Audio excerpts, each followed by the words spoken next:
Well, good morning, everyone. Happy Tuesday morning to you. Hope everything's going well with you. I've been about to freeze to death. Here in Ardmore, Oklahoma, we've got black ice, and it is really, really treacherous out there. Got to leave here momentarily to go pick my wife up and take her to work this morning. She doesn't drive on ice very well. Anyway, it's nothing like you folks up in Pennsylvania, New York, Massachusetts and what have you. I mean, nothing like that, believe me. But for southern Oklahoma, it's pretty nasty.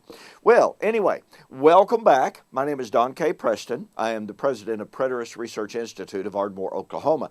We're involved in a study of Thessalonians, the eschatology of Thessalonians. And we are focused on getting to and understanding 1 Thessalonians chapter 4, 13 and following. Because 1 Thessalonians chapter 4, 13 and following is really the home base for the doctrine of the rapture.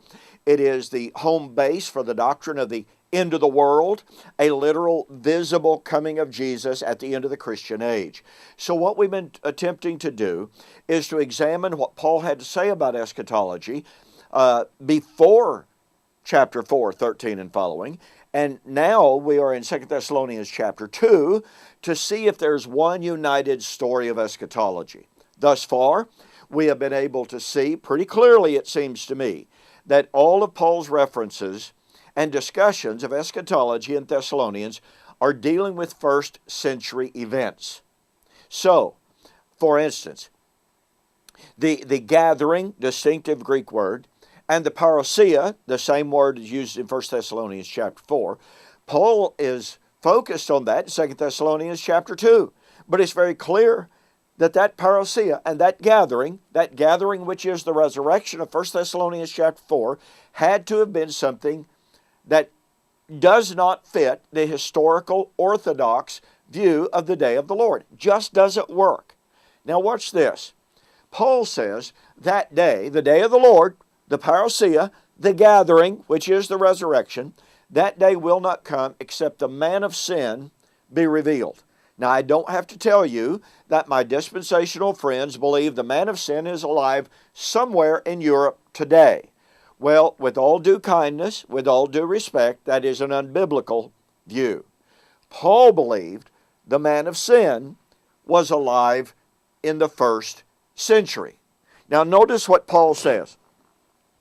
This man of sin, this son of perdition, he opposes and exalts himself above all that is called God or that is worshipped, so that he sits as God in the temple of God, showing himself that he is God. I would recommend to you that because he sits in the temple of God, this is a reference to the temple at Jerusalem, a first century context. Do you not remember that when I was with you, I told you these things?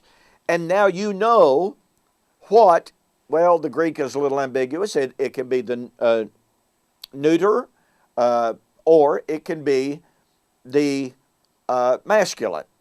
We don't know which it is. It's difficult to say. You know what is restraining him or you know who is restraining him. But watch. The restraining is in the present active indicative. So, you can't restrain something that isn't there. And Paul says, you know who or you know what is restraining him. And then he says, the mystery of lawlessness is already at work. Only the one who is now restraining, see, he says he or that which restrains him will do so, or in other words, continue to do so until he is taken out of the way. Look, folks, language could really not be much clearer. The spirit of lawlessness was already at work. The restrainer was already holding the man of sin back. Now, the man of sin would be alive at the coming of the Lord, the day of the Lord, the gathering, i.e., the resurrection. And Paul said the man of sin, spirit of lawlessness, was already being restrained.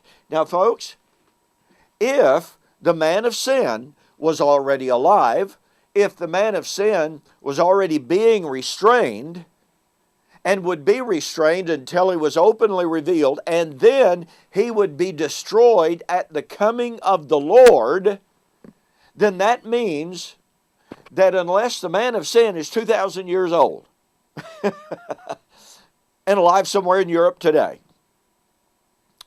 that means that the man of sin who was alive when Paul wrote would be destroyed at the coming of the Lord in that generation. Now, there's so much more that can be considered on this, but as you know, the man of sin is directly related to the abomination of desolation, the Great Tribulation. Well, in my book, Blast from the Past, The Truth About Armageddon, I demonstrate with prima facie proof that the abomination of desolation, the Great Tribulation, was to be and was a first century event. Go to my website, eschatology.org, bibleprophecy.com, or go to donkpreston.com. Order the book. I'm telling you, this little book will absolutely blow you away. All right? Thanks for joining me for this morning's morning musings. Just keep this in mind. Hey, you know what? This is really, really good news. The man of sin is not alive somewhere in Europe today. The man of sin was alive in the first century, and unless he's 2,000 years old, he was destroyed at the coming of the Lord in the first century. Yeah, that's good news. We'll see you on the flip side.